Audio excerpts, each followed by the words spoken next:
Hi guys, I'm back again with another video. Now this time we are going to unbox the Moto G5. Now this is the 3 GB RAM and 16 GB ROM version. Now the MRP on this says 12,599, but I got it for 11,600 from the local shop. Okay, let's open it up. So as soon as you open it up, you will see the phone in front. It's pretty glossy. Let's remove that. So this is how it's presented. Simple cardboard here, nothing in it. So this is the micro USB charging cable. Let's open it up and see what type is it. Okay, so it's a regular micro USB charging cable. It's not the type C one. So we'll put that back, keep it aside. You do get an earphone, but I'm not a big fan of these kind of earphones. Now I'm used to in-ear ones, or even the Apple ones are fine, but these I mean, these feel cheap and they are not that great. So if you like them, it's good, but I don't like them. This is the wall charger. Now this one supports fast charging. So this phone supports fast charging. So the charger itself is a 2 ampere charger. So that's good. So that means that your phone will be charged faster. And then you have a few pamphlets. So you can go through that if you like.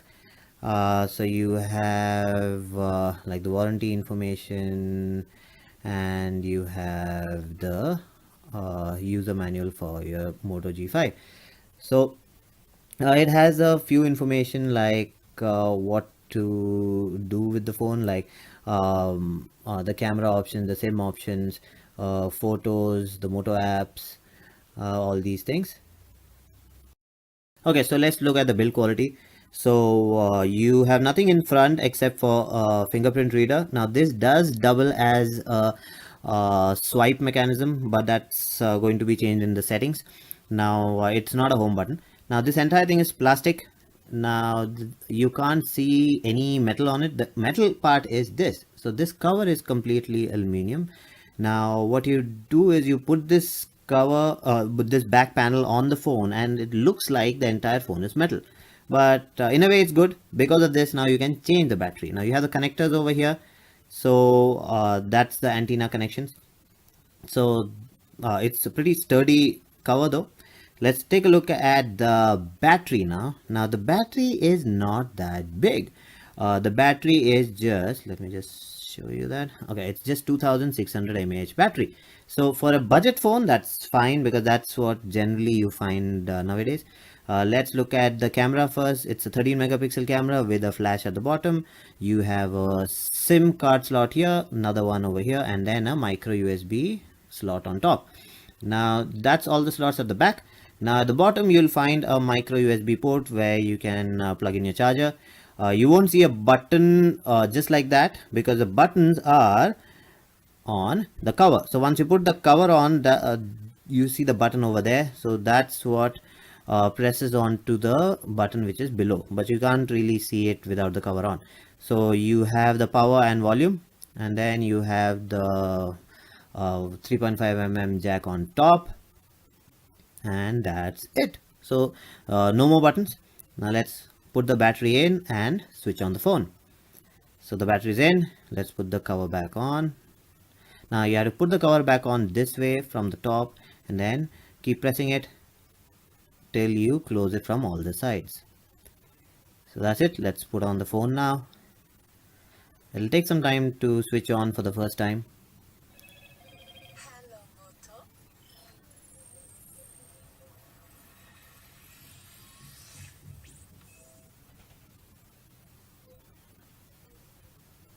Okay, so once it's booted up, it'll give you the option to set up your language. So you won't find India there. First you'll have to choose English, and once you choose English, you'll find India or whichever country you're from over there. Then hit next. Then it'll give you options to set it up. I mean, you can do a new setup, or you can do a setup from a previous device. So then it'll give you the Wi-Fi options. So you just select the options and set it up.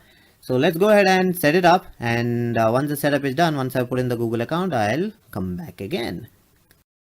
Okay, so the setup is done. Now it'll give you the option to set up a fingerprint reader. I'll just skip it for now. Now it'll give you options to put in your Google account and add a payment method, use your voice, set up later. So I'll do a setup later. So that's the agreement. If you want to go through it, and then I agree, and then hit next. Now once you hit next, that's it, you're on the home screen. So this is similar to the J7 Next. The screen is almost the same. You do not have an app drawer anywhere. It's just this much, and then if you want the app drawer, you'll have to drag from the bottom. Now let's drag it. Okay, again. Okay, so once you drag it, you get all the apps over here.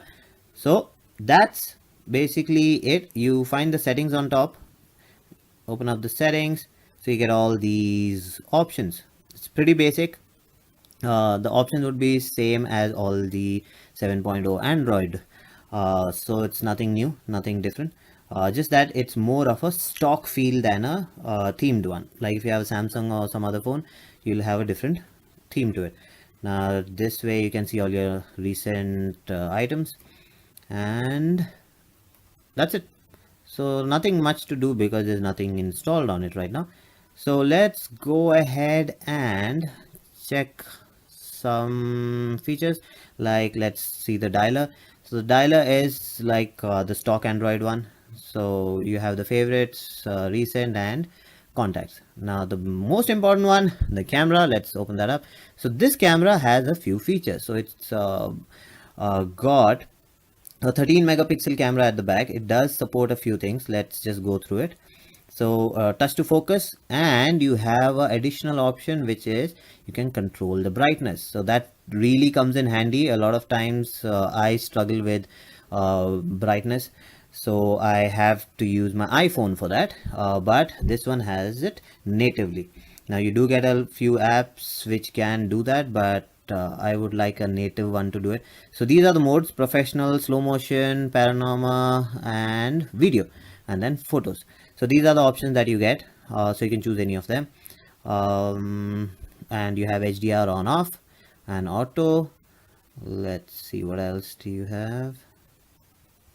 Okay, so that's touch to focus.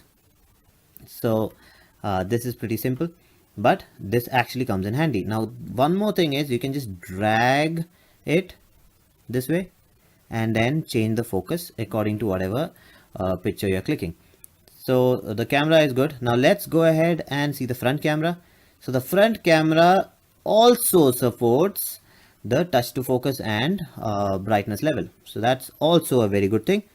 So good phone all in all. For this budget, for around 11,000 bucks, it's really good. So that's it for this video. If you like the video, please subscribe with the like button, and do comment, and I'll see you again with another video. Bye bye.